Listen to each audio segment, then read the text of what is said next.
takes to win. At all costs, it don't matter who's in my way. Remember that, all right? Good. Me too.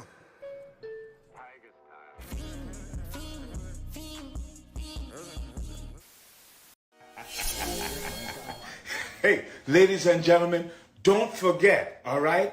Make sure you log it in and you remember to check out my good friends over at the Broken Table Podcast live on YouTube. These are some of my good friends. They have some of the best topics going on. They're talking about a lot of good things. And also, they like to put over the Prince Nana dance. Hey, I swerve and I drive. I swerve and I drive. Hey. Don't forget, tune in, log on to the Broken Tables Podcast live on YouTube, my friends.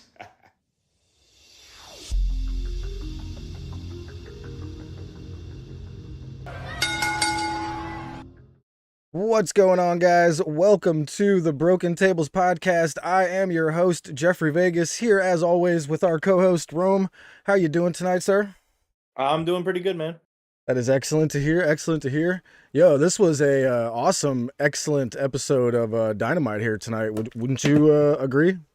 There was a lot that I really liked about it. A few little things that kind of bugged me, but I think the show was definitely saved by the end of the show. Yeah, this was I thought it was a fantastic episode. Not too much I had a problem with here, but I could probably pick out what your issues were there.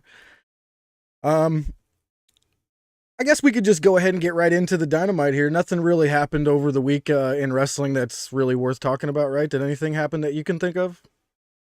No, nothing really. Yeah, I can't really think of anything either. So we'll just get right into the AEW Dynamite review. We started off like right away with no intros, no nothing, just Samoa Joe walk into the ring immediately for his segment. I thought this was fantastic, starting off with Samoa Joe like this. And Samoa Joe makes some great points in the ring here about who the devil could possibly be. He sees a beer bottle that was broken over MJF's head that was a certain brand that a certain cowboy, likes to enjoy. And then he smelled a certain cologne of Stetson and disappointment in the air, that a certain cowboy seems to have. And he said a certain Hangman was missing from the show. So obviously he's mentioning Hangman here. So Hangman shows up and he just gets right into Joe's face. And he's like, if you got something to say it to my face, essentially. This was excellent, man. I loved every minute of this. Yeah, it was a great promo between Joe and Hangman. Yeah, it was a really good way to start the show. I know some people don't like it when AEW starts with the promos. I mean, for me, as long as it's good, I don't really care what you start with, or end with, for that matter, as long as the quality's good. And this was very good. I think that Joe has his convictions that he believes Hangman is the devil, kind of set up by the MJF attack last week, which we'll talk more about at the end of the show, based off the closing angle, which you unfortunately missed, but I was able to. Yeah, I did unfortunately miss that last 2 minutes there. My DVR cut off and I couldn't switch over to the live feed fast enough. Like I was using my DVR because I can pause it, you know what I mean? But it's all right. Right. So this went right into Roddy Strong showing up, and Hangman essentially just punches him in the face right away. I love that. I was pretty happy with Hangman just like not taking any of Roddy's dumb shit and just punching him in the mouth. But as soon as Hangman turns his back, Roddy jumps him from behind and they ring the bell to start the match. We had Hangman Adam Page versus Roderick Strong. I really liked how this promo with Samoa Joe just kind of like immediately merged into the match. Did you like that at all? I mean, yeah, it's an intersecting storyline, and obviously after last week, Hangman has been inserted into the MJF storyline. So it makes a lot of sense to kind of get right into this match, after the promo. But again, like, this is what I'm talking about also. This is another example of things you can do to avoid, like, squash matches. Like, having a promo leading into a match is way better than doing a squash match and then doing a promo after that squash match. Like, They probably could have done, and I'm happy that they didn't do this because there was no squash matches. Not really. But like on any other given week, I feel like they would have done like Samoa Joe squashes a dude and then calls out Hangman, and it's like no. Instead, we did it different. So I liked that. Yeah, I enjoyed it a lot. And then, dude, this match, Hangman versus Roderick Strong. I mean, wow. I'm not a huge Roderick Strong fan, but I know he is great in the ring. He has his moments and stuff like that. But they let this go like 20 minutes, and these guys put on a fantastic opening match to the show here. I was pleasantly surprised that I enjoyed a Roderick Strong match so much, but obviously it was probably mostly Hangman for me because you know how much I enjoy Hangman right now. The Kingdom was ringside casting distraction most of the time. Hangman hit a huge moonsault off the top rope to the Kingdom, and he just effortlessly lands on his feet, man. I can't get over the way Hangman does that moonsault, and he's just like, doop, lands on his feet, gets back in the ring immediately, hits Roderick with a dead eye, 1, 2, 3, game over. You know what I mean? Like, this was a fantastic ending to the match. Loved all 20 minutes of this. Something that I really love about Hangman, and it's what makes him one of my favorite wrestlers, is his ability as a storyteller, both out of the ring and in the ring. And you saw that tonight between, like, he kind of did it all tonight. We saw him with the promo with Joe. We saw him with the match with Roddy. We saw him with the ending segment. When I sit here and I say that this guy is the protagonist of the company, this is what I'm talking about. It was a really good match. It was a really good promo, and the end segment was excellent. But we will get to that later. But yeah, Hangman absolutely crushed it. Yep, absolutely. All right, next up, we had our first Blue League match of the night, Brody King versus Andrade El Idolo. And dude, this match kicked ass as well. I did not expect Andrade to kind of come out here and control the match. I was expecting another Brody King kind of domination a little bit, you know what I mean? But Andrade, he showed exactly how a wrestler should take down a big man. This was an excellent showing of, how a luchador or anybody for that matter would take down a big monster type character. I loved it.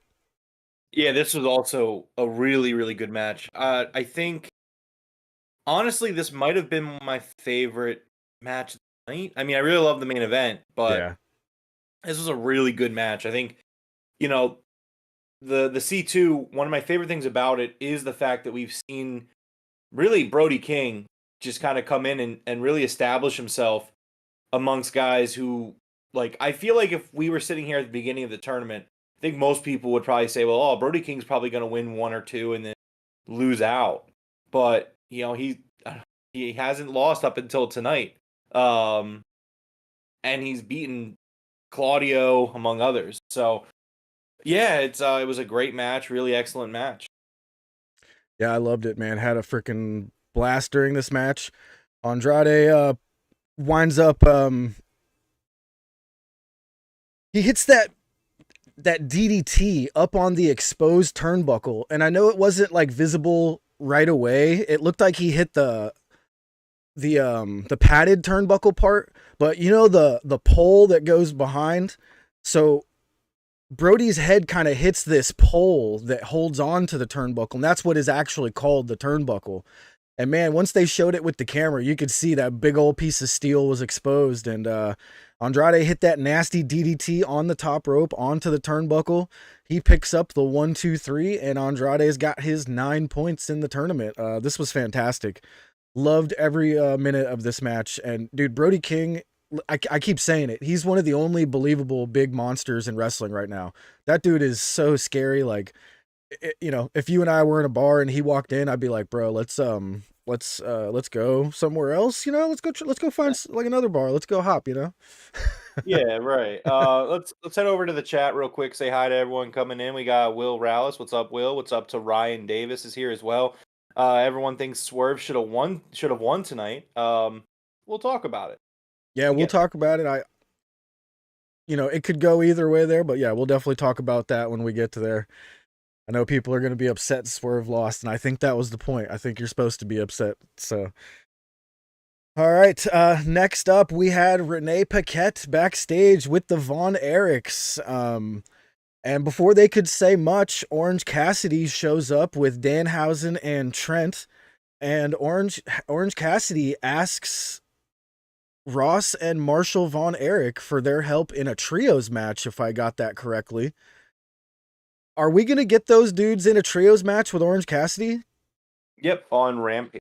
Bro, did I not say like those two guys? I was like, those two guys look like they can wrestle. I want to see them wrestle. And all of a sudden we're getting it already. Like, hell yeah, let's go. Well, I mean, they probably are wrestlers. So. Oh, absolutely. I mean, yeah. family thing, you know. And for sure. As soon as I saw them, I was like, yes, they look like wrestlers. Give me. So I think that it was really smart of Tony to bring in the Von Erichs. Obviously, Iron Claw comes out. What is it? 9 days from now. Comes out in 9 days. Movie looks really good. MJF's in it. Looks like something I want to go see. So I think it was really smart. You're in Dallas. The Von Erichs are probably right down the road. Bring them in, and you're gonna like let the Von Erichs wrestle on TV as well. It's a really smart idea by Tony. Obviously, people that are watching AEW, it's gonna show them, remind them that the movie's coming out, because I had forgotten about the movie. So when the Von Erichs were announced last week, I was like, oh, okay, that's right. I forgot about Iron Claw. Yeah. And we did get some trailers throughout the night, picture in picture. So good. I love those. It looks trailers. really good. It really does. Yeah. So Will says, thoughts on Tony Storm? All you're seeing online is Tony Storm is crap, bro. Okay, if you're seeing that, you need to unfollow those, whatever you're following, because I don't even see any of that. Tony Storm is the best women's character in wrestling right now, and it's not even close. Like, maybe Rhea Ripley's got a character close to her, but no, dude, like, Tony Storm is incredible right now. Women's Wrestler of the Year. So let's keep going here. Oh, go ahead. Oh no, I would agree with what you said, Tony Storm. I mean, her and Sheeta are probably the two wrestlers that come to mind for Women's Wrestler of the Year. No, I mean, I personally, in my circles, and I try to at least find some unbiased opinion. I haven't heard anything like that though. Everybody I follow is loving Tony Storm right now. Yeah. All right, next up, we had Kenny Omega and Chris Jericho, the Golden Jets, cutting their promos on Big Bill and Ricky Starks. And Big Bill, Ricky Starks come out, and they have a promo battle back and forth. And man, Enzo Amore name-dropped a couple of times here. I was absolutely shocked. And it makes me wonder, does somehow they have the rights to the Enzo Amore name, or are they allowed to just mention characters over there? Like, I'm not sure how that works. I just don't think it's that big of a deal. Okay, like, that makes a lot of sense. I would be shocked. Like, I understand that like it's a wrestling war and there's a lot of pettiness going around. I would be shocked if like Stanford was like, they mentioned Enzo Amore. We own that IP. Yeah, send them a cease and desist. Yeah, like I'm like, all right. It's not like they're sitting around saying like Steve Austin or The Rock. Which, to be fair, I think you can name drop because we've gotten name drops before. That's true. So I don't think it's that big of a. So here's the thing, right? I really liked this promo battle, at least the way it ended. At first, I was kind of like. I was very meh about it, actually. Just because of how it started. It was kind of like... So Kenny and Chris come out. And, like, Big Bill and Ricky are like, Kenny, you should definitely not trust Chris Jericho. And Kenny's like, I don't trust Chris Jericho. And I'm like, then why are we here? And Jericho just smiled at him. Why are you guys still a tag team? Like, what are... like? And I understand they beat the Bucks for the number one contender. Like... Again, it starts on this whole rabbit hole where it's like Kenny and Chris Jericho do not like each other. And that line still tells you that they don't like each other. However, they're just going to keep tag team. And it's kind of weird. But then we kind of start getting into the zingers, the lines. Kenny Omega's line killed me. He said, he's talking about Big Bill. He's like, you remember the Firm? It's more like the Flaccid. And he's like, it's soft. And I was like, said that reference, got that one. Right. Yeah, so they set up a tag team title match for World's End December 30th. Ricky does remind Chris that he's beat him twice. Chris Jericho decides to start coming up with a tag team. This is something I actually thought was really dumb. So Chris is like, let's come up with a name for you guys since you guys don't have a tag team. And he says 2 names that get censored, which, thanks, Chris, very entertaining. Which I assume they were absolute assholes and the Rick and the Dick. That's my assumption for what they. Oh shit! The Day Trading Doge has gifted 5 memberships. Holy crap! Oh snap! I think I got Rome gets one. Andrea gets one. JPC gets one. Elizabeth Raponi gets one, and Ricky Cornflakes. Thank you very much, Doge. Holy crap! Appreciate that, man. Thank you so much. And you guys should be able to see the new badges. We have swapped the badges over to luchador badges, so that should be cool. If anybody who just got gifted a membership, go ahead and use your emotes, spam them in the chat. Thank you, Doge. I've been waiting for this. He's Look at gone now, but I'm gonna do it. Oh, there it is. Oh, look at that, Rome with the white luchador mask. Yeah, I know, Nat. Well, Jeff didn't figure out a way to give me it. You can't specifically gift anybody. You have to either buy it yourself or the gifts are completely random. Yeah. Moving forward, I'll keep subscribing. Just remind me to give me the $5 back. Yeah. So anyway, so Jericho, then I don't know why Jericho thought this was a good line. I was just like, what are you doing? What are we doing with Chris Jericho? He says, let's put your names together, and that'll be your tag team. He's like, Big Bill, and your last name is Ricky Starks. Let's call you Big Billy Stark. And I'm like, are we 5 years old? Like, what are we doing with this? Like, this is where it started to really derail for me. Because I'm just like, is that supposed to be an insult? Like, Billy Starks is really cool, and she's also challenging Athena on Friday. Like, I'm not sure. That's where I had a problem, because it made me feel like Jericho had no idea who Billy Starks was. Right, yeah, like, that was, yeah, exactly. I'm just, man, like, so I really enjoyed this segment minus Chris Jericho. I thought Jericho was actually terrible in the segment. I said the same thing. Like, my little brother was Kenny like, what's Kenny up? And I was really like, good. Jericho's cooked. Yeah. Kenny was really good. Big Bill, Ricky Starks, all really good. Jericho was just like a charisma vacuum for this segment where I was just, man, get all of these guys away from Jericho. Yeah, and I think Ricky Starks even said it. He's like, you suck the life out of everything. And I was like, yeah. I also loved how when Chris does drop the Billy Starks line, the crowd just dead. There's no reaction. And Ricky Starks is like, well, that one fell flat. Just like, what up, Michael Duke? Yeah. Congratulations to your Cowboys. Our defense is terrible. Okay, that's what happened. I would just respond by saying, number one, well, we're 1-1 for the year. So don't act like you swept us. And number two, you guys still haven't done anything in 30 years. So, I mean, beating us does not mean anything. But congratulations. Enjoy your Super Bowl. That was your big game. It is what it is. I mean, no, it is what it is. I'm not going to make excuses about the loss. No, yeah, our defense is horrible. They played absolutely terrible in that game. Mm-hmm.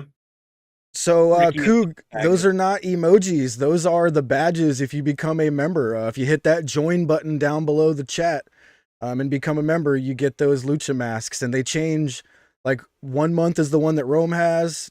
Doge now is up on 3 months, I believe. That should be the 3-month one. Yeah. The offense wasn't really any better. I mean, I agree, but yeah.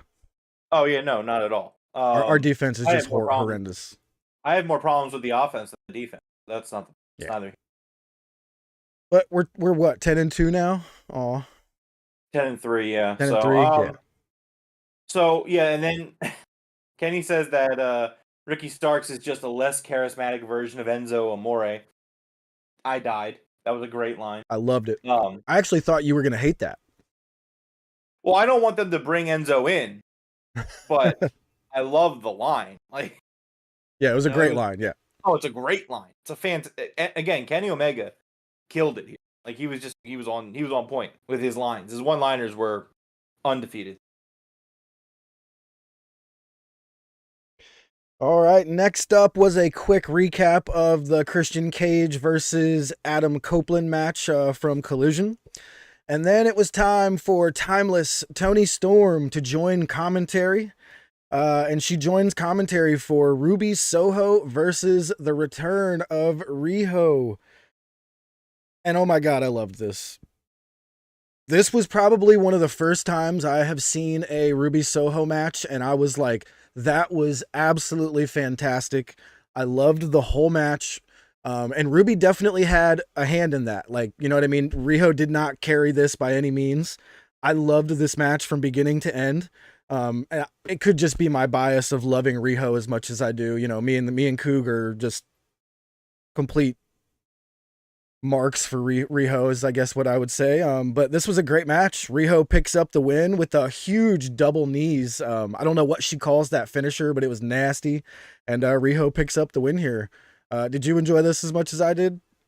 Yeah, I think it was really good. Yeah, I think it was a good, solid match. I mean, it didn't blow me away. It didn't knock my socks off, but I mean, it was an enjoyable match. Yeah. I think the highlight of it was Toni Storm on commentary, personally. Absolutely. Toni Storm absolutely was the highlight of this.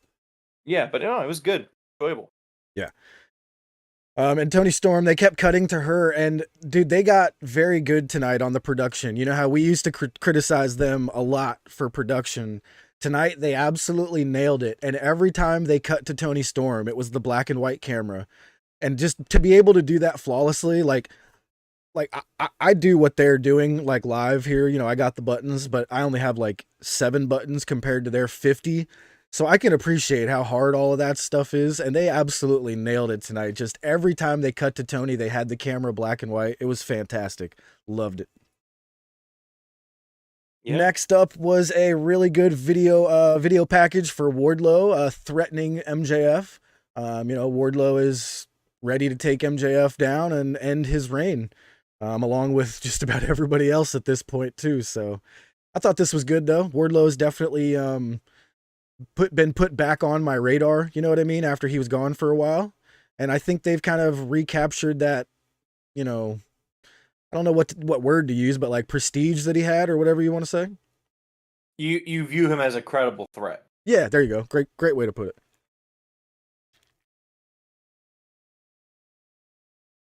All right, next up was time for a Gold League match. We had Roosh versus Jay Lethal. And my only problem with this match, and you know, this is all coming back to your idea of having 2 different people in this tournament. My only problem is I knew who was going to win this match. But, you know, that happens once in a while in the world of wrestling, and I didn't let it bother me too bad. And Roosh and Jay Lethal had a decent match here. Like, I'm not going to call it great or anything like that. I'm not going to go out of my way to try to sell anybody to go watch this match or anything, but it actually started out like 100 miles per hour. It was pretty good. And then Roosh finishes this match off with Jon Moxley's rear naked choke and gets Jay Lethal to tap out. I enjoyed the end. I enjoyed how quick it was, you know, that 100 miles per hour. Because, you know, at this point, Jay Lethal has no business, you know, lasting much longer than 10 minutes in the ring with Roosh, right? For sure. And so, again, like, I don't want to beat a dead horse, but we are reviewing the Dynamite. This is a review of the show where we offer our insights and our critiques. This match and the following match was a 30-minute stretch of TV that meant absolutely nothing. Like, look, I can sit down and enjoy a match based off the merits of the actual match itself as much as the next guy. But when you're getting down to the wire in a tournament like this, it's just kind of crappy. Like in football, right? When we, like, because we're approaching the end of the season, we're going to hit a point where there's going to be a lot of meaningless football games being, those games very rarely mean absolutely nothing. Like the whole storyline of like, well, they're going to try to play spoiler. I always think that that's, like, I guess theoretically, but kind of dumb. I Not in agree. the sense that like they should still try to play the game, but it's just like, okay, well, they're not really playing for anything. They might just go out there and try to have a good time, I guess. Okay, thanks. I guess. But so like for this match and the following match, it's like, well, like what did we expect was gonna happen? So like now you have to do these matches. Like I'm guessing next week on Dynamite they're gonna do Mark Briscoe versus Jay Lethal. It's just like the ultimate pointless match of this tournament. I don't know, man. Like, I don't want to bash it too hard because we've done it for weeks now. But like, man, we could have done something really cool where like the entire tournament would have been surprising. That like there was some really there was no point, there was no shot watching Mark Briscoe and Jay White, Roosh and Jay Lethal. Did I ever think like I barely even paid attention? I'm not gonna lie. Like I watched it, I had it on in front of me, but I was just like, okay, like if Roosh were to lose this match, I would laugh. I would laugh. I would absolutely laugh. Same went for Jay White losing. If Jay White had lost, I would have been sitting here like just laughing at the just improbability of it happening. Like they didn't even have like I kind of got to knock Tony for it because it's like not only okay, so you put these guys in here, and then you just do exactly what people would have expected. Like okay, like why couldn't this match have gone to like a draw at least? Like give Jay Lethal a point, give Mark Briscoe a point. They couldn't even do that. It's just like, yep, these guys did exactly what you thought they were going to do. They lost every single match, both of them. It's like why did we do this? Now you're just doing pointless matches on television. And I said it last week, say it again. If you make things not matter, don't expect people to care about it. Like that's so important. Like don't make things not matter. Something AEW's always been really good at is making feel like everything, even down to like the most minute detail, matters. And here we are in this again. You know, it's been like this for like the last 2 weeks at this point.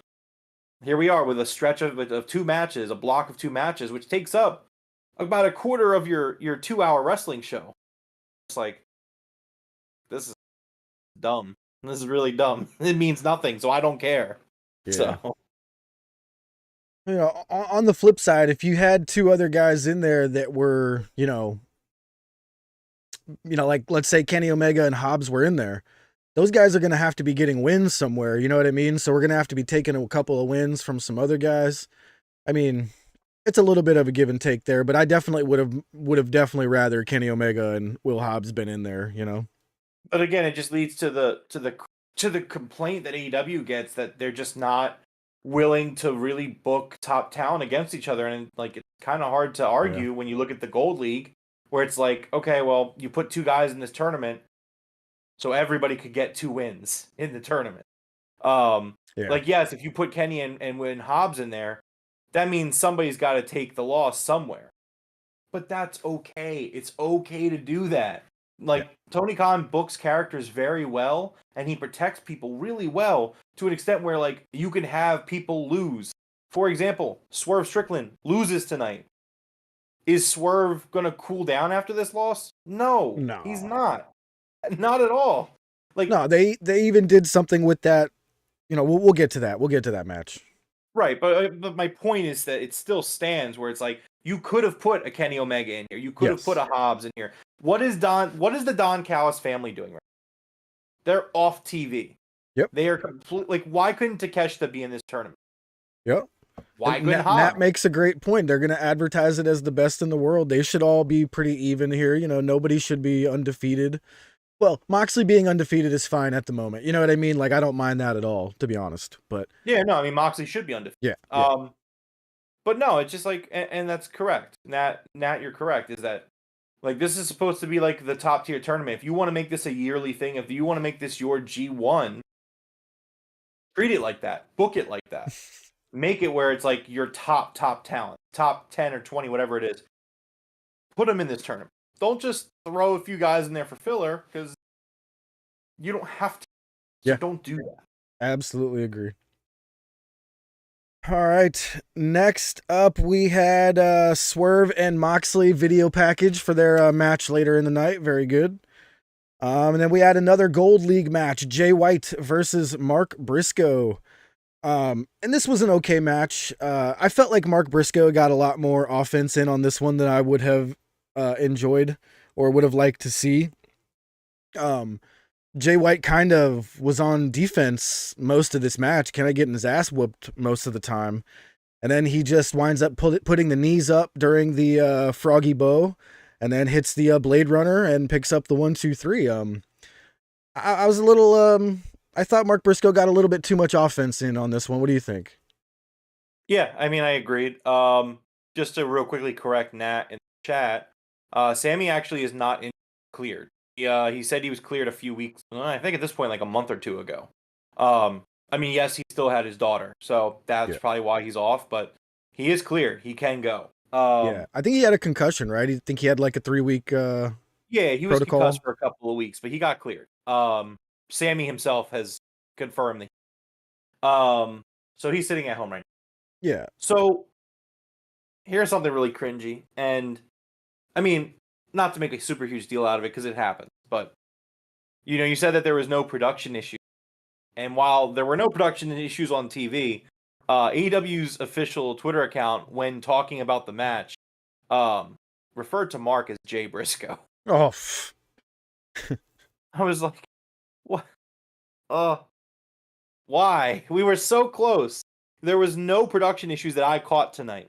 And then the social media team's like, well, hey, hold our beer, guys. Pick it up. Yeah, no, the tweet was like, since even though Jay Briscoe was numerically or mathematically eliminated last week, he could still play spoiler or something like that. And I'm just like, no. Like, what happened? Yeah. What happened here? Did anybody reread the tweet? Like, did somebody just type it up and send without like even a second? Like, I don't know about anybody else, but like, if I'm like typing something for official means, I'm a fast typer. If you see me in the Discord, a lot of times I typo and then fix it as soon as I send it. But if I'm like sending something on like an official, like something I like somebody like for my job or something, I'm like reading what I type like 3 times. Yeah. I can see like saying Jay Briscoe, but actually writing it out and not catching it. Oof. Yeah, it was rough. Well, at least you can edit for an hour, so there's that. Yeah, well, they deleted the tweet afterwards, but just it's edit still it. Just like. All right, this was still a good match though, but like I said, Mark Briscoe like dominated this match somehow, and then Jay White just he put the knees up during the Froggy Bow, hit the Blade Runner, picks up the 1, 2, 3. Not a huge gripe, but it is what it is. And next up, I think was the first time we got to see a trailer for the Iron Claw movie, and dude, it looks good. I actually really am excited to see this now. I had not seen any previews or anything for the movie yet, so that was like my first exposure at all to it. Looks very good. Can't wait. Next up, we had it was a promo from Bryan Danielson, or essentially the Blackpool Combat Club, talking about Jay Briscoe's final match was at Ring of Honor Final Battle last year. And, to honor Jay Briscoe, he challenges FTR, who were his opponents in the match, for it's the Ring of Honor Final Battle this year, correct? Yeah, coming up on Friday. Oh man, that's gonna be that should be pretty good. Is it going to be 2-on-2, or is it going to be? Are they going to have a third over on the FTR side? Yeah, they do. It's Mark Briscoe. Oh, okay, Mark Briscoe. I didn't catch that part for some reason. I don't know why I didn't catch that, but yeah. Okay. So it's Danielson, and is it going to be Claudio and Wheeler? Yes, I imagine that's who it's going to be. So that's going to be sweet, man. The Blackpool Combat Club versus FTR. That should be pretty good. And next up was time for the main event, Swerve Strickland versus Jon Moxley. Man, the crowd was so amped up for this. We had AEW chants just over and over as the match was starting. That was freaking awesome. Nat says it's been advertised for over a week. Hey, is there a slow bro emote? We should do one of those on our own. Yeah, just make the slowpoke for slowpoke. Jeff. Oh, with those 5 memberships, we should get extra emotes now. I'm gonna have to do some work tomorrow. Let's go. Those extra memberships. Thank you again, Doge. Thank you. Appreciate it, Doge. But dude, this match kicked so much ass. Swerve versus Moxley. It was everything I wanted it to be, minus blood. I knew we weren't going to get blood here because this was going to be the first time these guys are going to face each other in the tournament. And I'm almost certain we're going to get them again, probably at the end of the Gold League or something like that, you know. But dude, this match kicked ass. I loved it. Yeah, it was an excellent match. It was really, really good. Getting Swerve and Mox in there. I mean, everyone was excited for it. And I think it needed more time to cook. I don't think it was anywhere near what these guys are capable of putting on together. I didn't think it was like a barn burner or anything like that, but it was a very good match. I really liked it. Yeah, it was fantastic. Jon Moxley picks up the win here in a little bit of an uncharacteristic win. He hits a roll up and grabs the tights on Swerve, and he gets the 1, 2, 3. And the crowd was shocked. Swerve was shocked. I was shocked. But immediately they made sure, Taz made sure to show everybody that Swerve's shoulder was not down, and I think we were meant to be upset here, just like Swerve is upset. And I think Nat might have been the one to say it earlier in the chat. They could possibly be setting Swerve up to become a face again and go after the world title, possibly. What do you think? Yeah, I think Swerve Strickland has the chance to really be one of the biggest baby faces in wrestling come 2024. I'll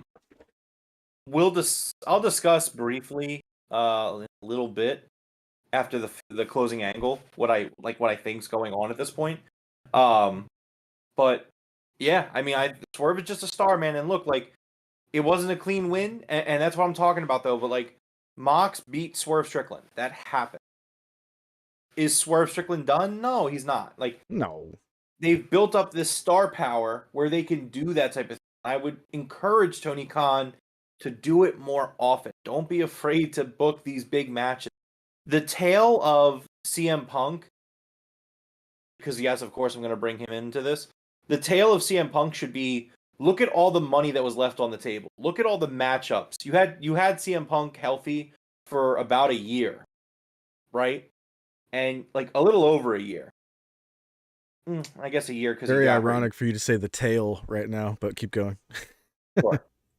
But like the tale of CM Punk is that like you had him for a year and you had him wrestle guys like QT Chow, which I like QT, but like, like you got money matches, do them while you can. Like, you know what I mean? Like, we never got Punk and Danielson. We didn't get Punk and Omega. We didn't get Punk and, like, I could keep listing them. We could keep going. We didn't get Punk and Malachi. We didn't get, like, so many matchups that we could have gotten in that year, and we just didn't get any of them. So, like, book your guys against each other. Let them do their thing. You know what I mean? Coincidental. Thank you, Nat. That's the word I was looking for. But yeah, so they showed Swerve's shoulder was not down, but Moxley still picks up the 1, 2, 3. So the record books will show what they show, and I don't think Swerve is hurt by this at all. But after this, they cut to backstage in the parking lot, and I happened to miss this. So Rome, go ahead and explain to us what happened here at the end of Dynamite, because I'm gonna have to watch it on Rampage, or I mean on on Rampage on X right here. Well, I definitely on Twitter. I definitely recommend. Nat, did you see what happened there, Nat? Did you catch it? Yep, you did. So it's been long enough. It's still Twitter. Grow up. Like, what are you, 5? Wait, you're the one still calling it Twitter. You're the one that's acting like you're 5. No, because that's stupid. He did it because he's stupid. I'm not calling it. It's just dumb. I'm trying to be an adult. Grow up. Mr. recalled all of his cars in America. Christ. Anyways, not the point. Jeff, you missed a fantastic segment. As the show's ending, we think the show's over. I thought the show was over. I had already turned my head to the computer here to get ready for the show, and all of a sudden I hear it cut, and I turn my head, and Hangman is outside the building in the parking lot, fighting off the Devil's minion, and he's fighting them off. And in the background, there's a car. The Devil is just sitting in the car. See, I'm like, holy shit! It's the devil. He's watching Hangman get his ass kicked. So Hangman's fighting him off, and the devil gets out of the car, motions to his minions. The minions pick up Hangman and slam him down through the windshield, and the show ends in a very cut. It just cuts, with Hangman arriving in pain. Oof. Now, Hangman through the windshield. Ow. now here's the thing, right? So, just gonna run down my thoughts on who the devil and what I think makes the most sense. So, for me in my head, there are 3 remaining suspects, but I really dwindle it down to 2. One of them I'd be okay with. The other one I think would be the dumbest thing they could possibly. So the 3 that really stand out to me is still Adam Cole is the devil. I think that for me right now, that is the outlier possibility. Just because obviously there is speculation with him reaching into his pocket when the devil showed up on the screen a few weeks ago, and just other things that they're doing. I think it's believable that it could be Adam Cole. The 2 that seem the most realistic to me in my mind, I guess, which one do you want me to go over first? The one that I think would be good, or the one that I think would be terrible? Let's go with the one you think would be good. Okay. I think MJF is fucking with us, and he's the devil. I'm more convinced as the weeks have gone on that MJF is the devil. My thought process being that the Devil's goons, number one, they beat up Jay White, right? And he's feuding with Jay White. So they beat up Jay White.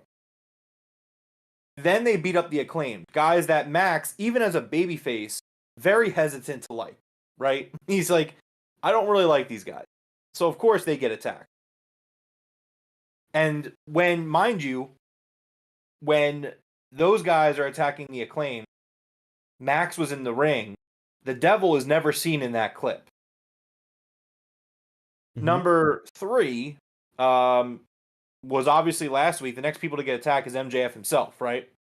MJF is, out of all the attacks, he's the one attack that we don't even see happen. The camera catches up to MJF after the beatdown. Very also ironic that, like Samoa Joe says, Hangman's beer of choice, a glass bottle, was by his head. So that they're trying to set up Hangman here, but then they attack Hangman. So I just think it's MJF. And then obviously tonight, it would make a lot of sense for Hangman to get jumped tonight because MJF and Hangman had beef last. Mm-hmm. And look, before CM Punk went back to WWE, I said that the whole point of this character being called the Devil and using the Devil's mask, I felt like it was tailor-made to use the line that Punk used and then that MJF kind of started using with, the greatest trick the Devil ever pulled is that, he made you think he doesn't exist. Well, now that line is just sitting there, and every time I see this Devil character, can't help but think about it. So that is why I think MJF is the Devil. I think it just makes a lot of sense, and that way they could very easily revert back to what they were going to do with MJF and his contract status. So I think that it just makes a lot of sense. Now, where Adam Cole factors into this, maybe Adam Cole's involved, maybe not. I don't know. But that's my thought process for MJF. All right. Now let me talk about before you do the one that you don't that you're not gonna like. Mm-hmm. Let me throw mine out there. So I thought tonight solidified the fact that it's Jack Perry. So every single attack except for the one on Jay White, which was the first one, has involved glass. Yep. And this one was the actual same spot that Jack Perry basically took at All In, with Hangman taking his place. So I'm on the Jack Perry train here. I would not be opposed to what you said. MJF would be I think that would still be fantastic because he has always been the Devil. You know what I mean? So for him to just kind of laugh and be like, of course it was me. You know what I mean? That would be fine. But yeah, I'm still on the Jack Perry train here right now. But who would you, who's your idea that you don't like? Well, Jeff, you stole my thunder because it's Jack Perry. Okay. No, it's fine. The reason being, Jack Perry's been off TV, and like you said, I was gonna mention, they've used glass in every beatdown minus the Jay White one. Yeah. The Acclaimed were thrown. Bowens was thrown through glass. MJF was attacked with a glass bottle, and obviously tonight Hangman put through a glass windshield. Yeah, Queen Nat. Nat knows you good, man. It's because Nat and I talk wrestling, and I think we're in a real level of understanding these days. It would be terrible. I think that would be an absolutely terrible booking decision. For a lot of reasons, I think that personally, I think Jack Perry has really screwed himself over in terms of booking and character. He became heel this year because the babyface gimmick was so stale. People were so over it. So now it's like, when he comes back, he can't be a heel. The AEW fan base is going to cheer Jack Perry. And then so I wonder, like, well, what do you do with Jack Perry at that point? Do you just kind of like let him ride this wave of pop until it runs out? Like, exactly, Nat. Yeah. Like, no one cares about Jack Perry returning. He's going to get pops. He's going to get cheered for, him being the reason being the reason that CM Punk gets fired. But outside of that, there's not really a lot going on right now. And I think that, again, I think Perry was young and immature about it. And regardless of how Punk acted, is neither here nor there, but Perry instigated. So yeah, he kind of, like, Perry was on a really nice trajectory where he was working that heel role, kind of settling into it. He was doing cool stuff with Hook, and he derailed himself. He absolutely derailed himself, in my opinion. And him coming back, it's just like he's going to get cheered. So is he going to, like, if he's the devil, the idea is for him to be a heel because apart from Jay White, the devil has gone after baby. He is going to be booked as a heel. And this whole angle is going to, at least in my opinion, I could be wrong. I could see the whole angle just falling apart. Yeah. Where it's like, nobody's going to boo Jack Perry. He's going to get pops for a few weeks. And then he's going to be not getting any reaction because the people, like, they're going to try to make him get booed, but they're not going to want to boo him. But he's only over because he got CM Punk fired.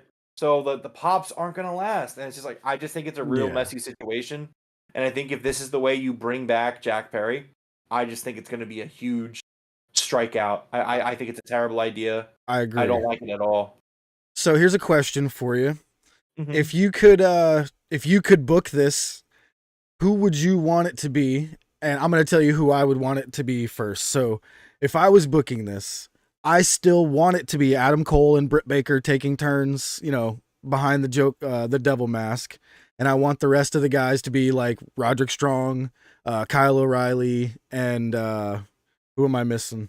I guess Bobby Fish could come back, but I don't really care about him, but I'm just thinking, Adam Cole and his group, that would be who I would book it as for me at the moment.